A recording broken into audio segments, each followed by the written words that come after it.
Хайырлы иртә. Эфирдә Татарстан яңалыклары, студияда Гөлназ Ибрагимова. Без турыдан-туры эфирдә эшлибез бүгенге чыгарылышта. Салават күпре торак комплексында бийек җиңү көне алдыннан бер юлы 3 күп фатирлы йортта үй тоен үткәрделәр. Язның бер көне елны туйдыра. Республикада язгы чәчү бара. Тукай һәм Буа районнарыннан репортаж. Жәйгі туристик сезон башланды. Республикада нинди яңа туристик маршрутлар бар.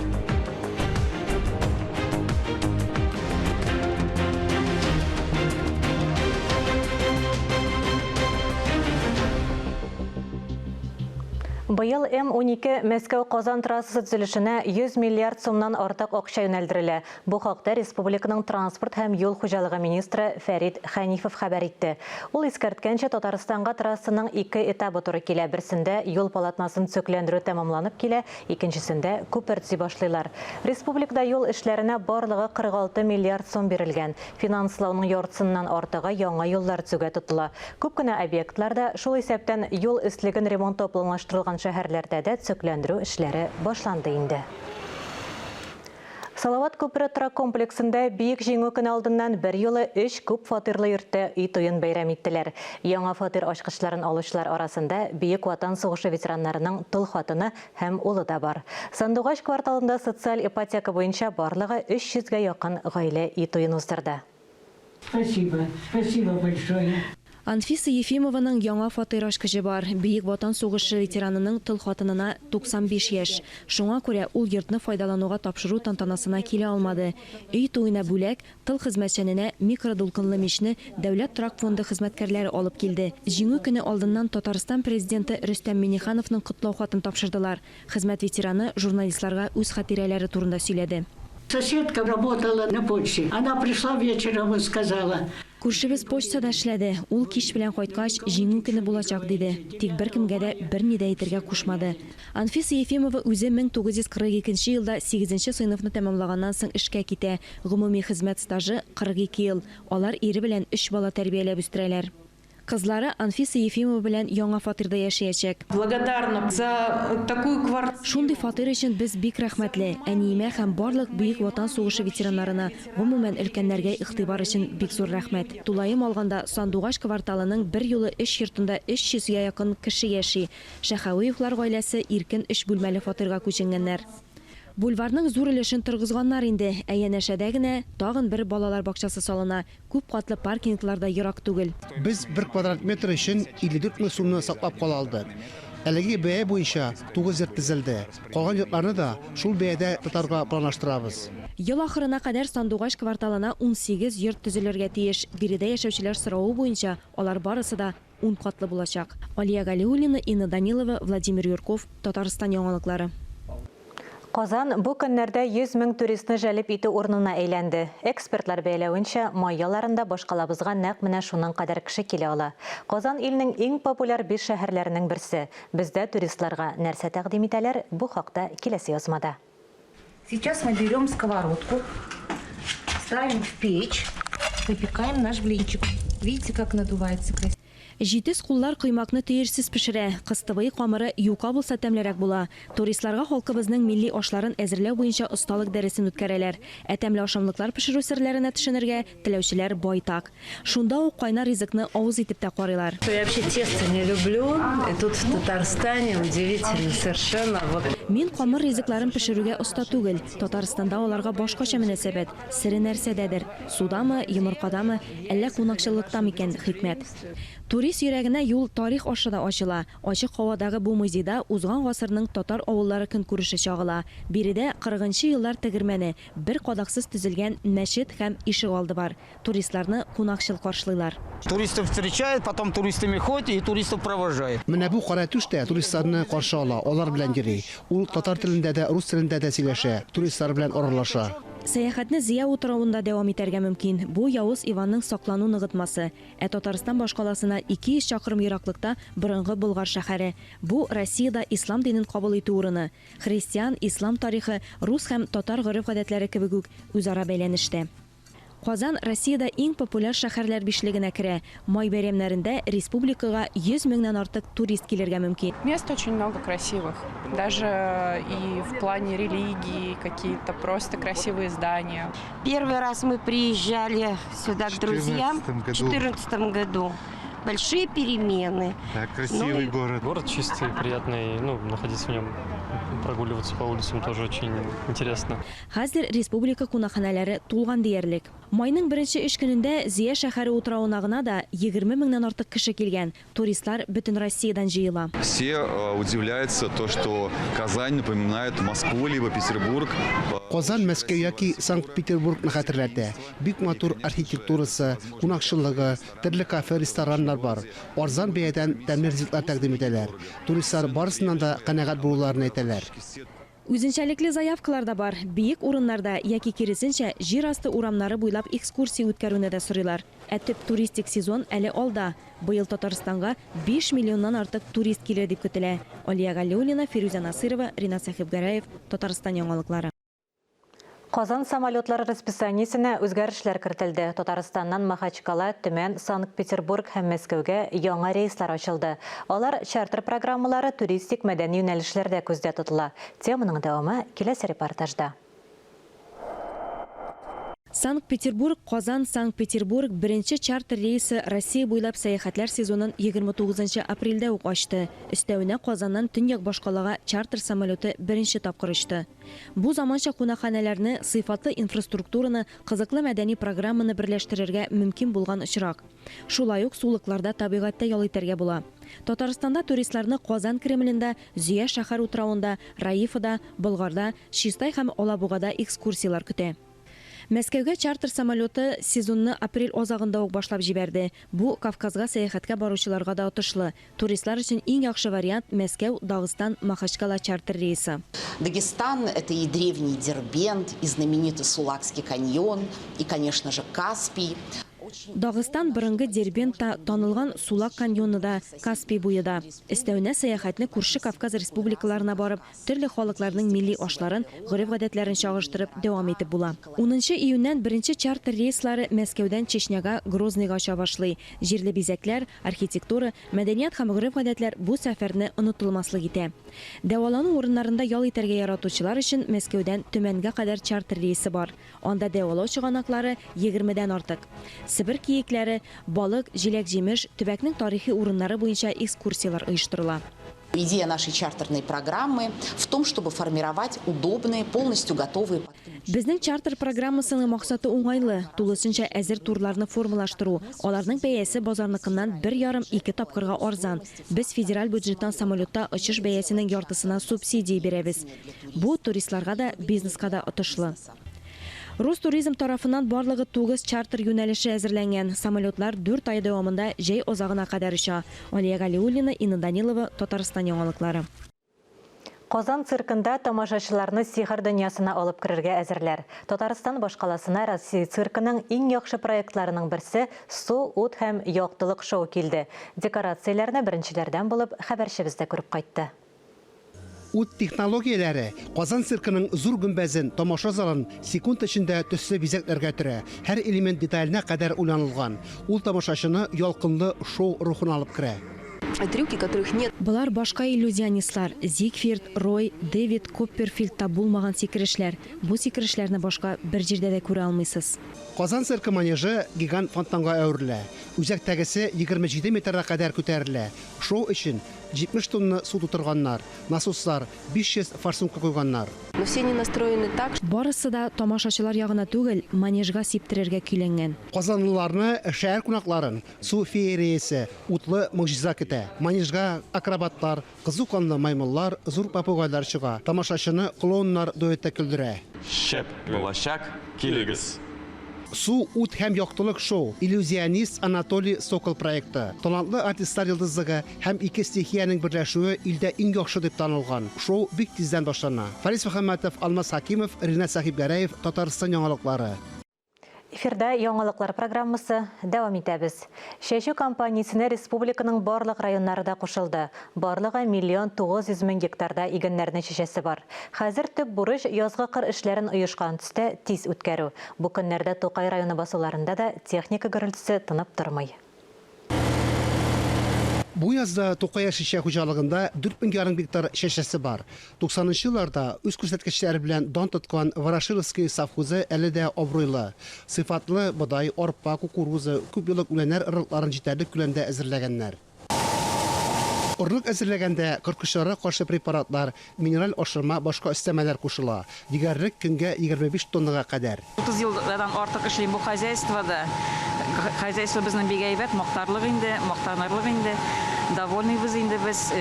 Киләчәктә дә монда совхозда эшлисебез килә. Хәзер безнең предпенсионный возраст, конечно, шаллыга барып эшлисе килми. Безнең совхозны беркемгә дә бирәсебез дә килми. Үзебезнең совхозда эшлисебез килә инде. Шәшү бара. Бөртекләрнең төп уңышы малларны ашатуга китә. Хуҗалыкта алар 1000 ярым. Шуларның 600 савым сыеры. Көнгә 8 тоннага якын сөт сагалар. Аны күрше Алабугага илтәләр.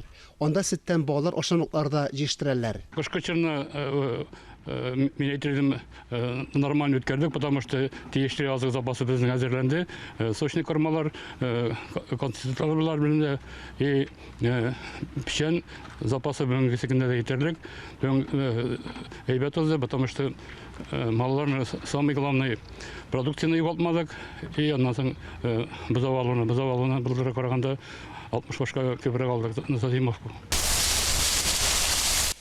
Янәшәдәге абзарда яшь төрекләр өчен барлык шартларда тудырылган. Биредә 200 якын бозау үстерәләр, балансланган рацион каралган. Хуҗалыкта яшелчә культуралары өчен плантацияләр, шулай ук уңышлы саклау өчен махсус складлар да бар. Иш сугару системасы эшли. Авыл хуҗалыгы берләшмәсендә 130 кеше бар. Аларның күбесе өчен коттеджлар төзелгән. Аларны милек итеп рәсмиләштерә алалар. Килешү буенча биредә 15 ел эшләр. Бүгенге көндә безнең хозяйствода без хәзер язгы кышлар алып барабыз. Кышларны исән-сау матур итеп кышладык. Малларыбыз барсы да багалуыны киметмәдек. Барса сөтләребез әйбәт, барсы да кармаларыбыз җитәрлек. Бүгенге көндә уже без язгы кышларын башлап җибәргәнгә уже беренче көн үтте. Язгы тарма эшләре уже бетте. Подкормкалар бетте барса да, алар беттерек барсында. Хәзер чәчү башлап җибәрдек. Бүгенге көндә арпа чәчүгә керештек. Солы чәчү башлабыз. И бодай культурасын, и кормовый культураны башлана инде. Игенчеләр эшенә Көнбатышның икътисади санкцияләре берничек тә йогынты ясамаган. Алар киләчәккә ышана. Игенчеләр шәшүне май бәрәннәреннән соң тәмамларга исәпли. Фәнис Мөхәммәтов, Дмитрий Второв, Александр Решоткин, Илдар Сафиуллин, Татарстан яңалыклары, Тукай районы. Буа районының Аксу авылыннан Фирдус Салаватуллинның крестьян фермер хуҗалыгында бу көннәрдә аш чигендере шешәләр. Фермер гадәттә беренчеләрдән булып кишер утырта торган булган. Әмма быел җир өлгереп җитмәү сәбәпле шешү графигына төзәтмәләр кертергә туры килгән. Калган культуралар үз чираты белән шешелә. Фермерның язгы кыр эшләре турында тулырак алдагы язмада.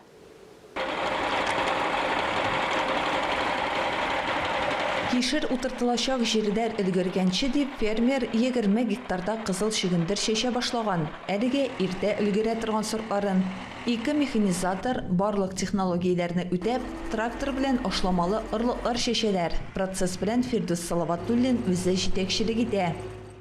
Чигендер 2 кырда була, чыпчык кырында, бунда 10 гектар, анда 10 гектар.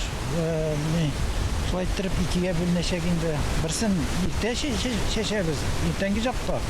Рамный шигендер, аннары соң инде бер атнадан соң. Атна 10 көннән соң көзгә сортын шешәбез шигендернең Павлов сортлары инде, Муллат сортлары. Алар инде икенче катта башка кырга шешәргә уйладык инде. Булардан тыш фермер кишер, бәрәңге, бертөкле культураларда шешә. Яшелчә үстерү белән ул 2005 елдан бирле шөгыльләнә. Продукцияны сатып алучы даими клиентлары да бар. Безнең инде основной Киров өлкәсе, Ульяновск, Казан, тип Казанга инде беренче продукция, беренче Казанны эзлибез. Аннары инде Кировстан киләләр, алар жыл сайын алып тора инде бездән. Шулай Ульяновда килә инде. Бәрәңгегә анда күп булганда инде аларга сатабыз. Узган көз хуҗалыктан уңышны кырлардан ук сатып алып киткәннәр. Фермер быел да яхшы табыш алырга өметләнә. Алсу Сәмигуллина, Илнур Кадыров, Татарстан яңалыклары. Казанның Шереккөл паркында 100 Тукай дип исемләнгән перформанс узды. Шараны Кореев театры Казан мэриясе белән берлектә оештырды. Тулырак Динә Нәҗметдинова сюжетында. Синең өчен. Синең өчен. Һәм дә менә сезнең өчен. Кем ул Тукай? Габдулла Тукай һәрберебез өчен үзенчәлекле һәм берничә төрле. Бөек шагыйрьнең шигырьләре дә кемгәдер туган авылын, балачагын искә төшерә. Кыскасы, Тукай 100 төрле образ тудыра. Барлык образларында Шереккүлендә үткән Кореев театры артистлары башкарган перформанста күреп булды. Тукай ул татарның бер символы дисәм дә була, чөнки татар дисәм беренче чираттан да почмак, бәлеш, чәкчәк һәм Тукай диләр. Һәм ул татарның символы, һәм ул символ шундый дигән мода өчен генә, теге сүз өчен генә булып калдырган символ булып калмас инде, калмас дип ышанам һәм ул чыннан да кешеләр өчен кыйбла нидер, пример нидер үрнәк булып калсын иде дип. 100 Тукай перформансын 2 атна дәврендә әзерләгәннәр. Режиссер Илдар Гатауллин перформансның идеясы ничек туу белән уртаклашты. Без Тукайга килгәндә бик күп Тукайның репетициясенә әле кагылмадык. Без бик күп уйладык, ничегрәк тотынырга, ничек сөйләргә. Чөнки Тукай турында бик күп мәгълүмат бар, бик күп аның турында сөйлиләр. Һәм дә инде бер кичләрен шулай уйлап, мин инде артистларга сорау бирдем. Сезнең Тукай өчен ул кем? Һәм дә инде ул аңа нинди сорау бирә алыр идегез дип. Шулай итеп, безнең репетициялар тотынды. Һәрбер кеше, һәрбер артист үзенең композициясын алып килде. Һәм дә инде бу композициялардан без менә шундый төпле бер әйбер җыйдык.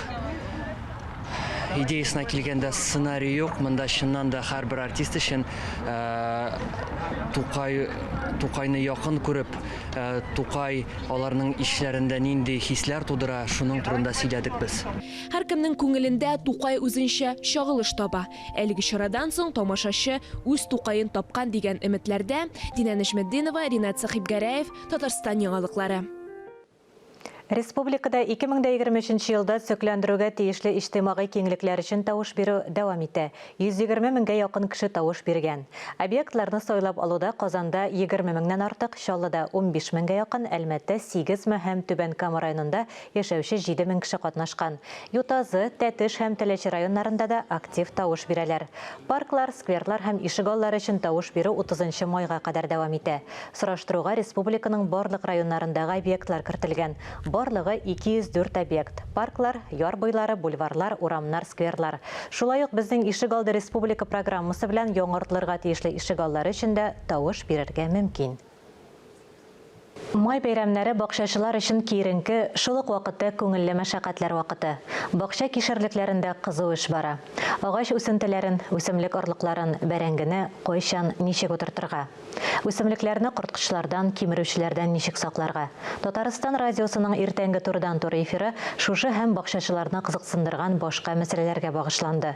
Россельхозцентр үзәгенең Татарстандагы филиалы лабораториясе җитәкчесе Айгөл Габдрахманова барысы турында да тәфсилләп сөйләде.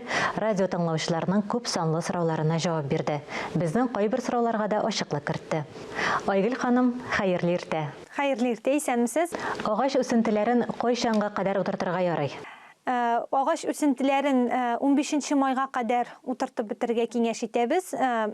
Һәм кайдан алырга була дигән сорауга, әлбәттә инде тикшерелгән һәм безнең шартларда үстерелгән үсентеләрне алырга киңәш итәбез. Безнең республикабызда хәзер үсентеләрне үстереп кешеләргә тәкъдим итүче оешмалар бар. Мәсәлән, Питреш саженцылары дип атала инде алар. Безнең шулай ук Буа районында фермерлар шөгыльләнә. Менә шушындай үзебезнең республикабызда үстерелгән оешмалардан алган очракта, беренчедән алар инде әлбәттә без культуралар белән ялгышмаячакбыз, икенчедән бу инде безнең табигать шартларына яраклаштырылган үсентеләр булып торачак. Яшелчә үсентеләрен чәчү яки утырту өчен кулай вакыт кайчан? Нәрсә әйтәсе килә? Бу очракта әлбәттә туфракның ни кадәр дәрәҗәдә җитлегүенә карарга кирәк. Без инде теге халык әйтә яз чәчсән сазга чәч дип, әмма туфракның әлеге вакытта без җылынмавын күз алдында тотабыз. Әмма мәсәлән, кишер кебек культурага менә бу дымлы туфрак әлбәттә кирәк. Кишерне чәчеп куйсан зыяны булмас. Ә инде мәсәлән, бәрәңге кебек культураларны әлеге туфрак җылынмаган килеш утыртырга киңәш итмибез. Менә монда инде әлбәттә культураның салкынга никадәр дәрәҗәдә торучанлыгын күз уңында күзәтеп, шуннан соң гына эш итәргә киңәш итәбез. Сортлы бәрәңгене кайдан алырга мөмкин? Монда иң беренче инде безнең менә бу сортлар буенча зур эш алып бара торган безнең фәнни тикшерү институты эшләп килә. Алар инде безнең менә бу бәрәңге сортларын алардан алырга мөмкин. Шулай ук безнең мәсәлән Биектау районында шулай ук менә бу бәрәңгеләр белән шөгыльләнә торган хуҗалыклар бар. Һәм тагын бер әйбер генә әйтәсе килә, бүгенге көндә безнең менә ул инде безнең базарларга үтеп керә торган безвирусный картофель, ягъни вируссыз үстерелгән мини-клубнилар, аларны алып үстерергә мөмкин. Әмма шуны истә калдырырга кирәк, бу мини-клубниларны беренче елны үстергәндә без ашарга дип инде үстермибез, аларны бары тик орлыкка әзерли алабыз. Бәрәңге орлыгын нәрсә белән эшкәртеп утырту тышлы? Күз уңында тотарга кирәк инде менә бу теге күп кеше инде Колорадо корты белән көрәшергә теләми. Теге ул бит инде сезон дәвамында 2-3 тапкыр эшкәртергә кирәк.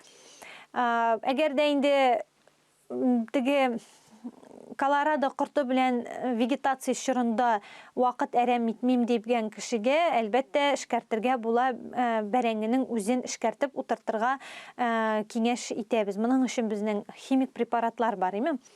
Ә инде авыртуларга каршы эшкәртеп утыртырга булса, монда шулык биологик препаратлар белән эшкәртергә киңәш итәбез. Һәм инде әлбәттә һәрбер кешенең үз кулында булган шимал, ул безнең көл, ул беренчедән безнең бик яхшы антисептик булып тора, икенчедән ул безнең бик яхшы ашлама булып тора, бигрәк тә бәрәңгегә калий кебек микроэлемент бик кирәк. Колорадо коңгызын юк итүче бөҗәкләр үрчетү эше ничек бара? Әлбәттә дәвам итәчәк. Бу безнең падизус дигән файдалы бөҗәк.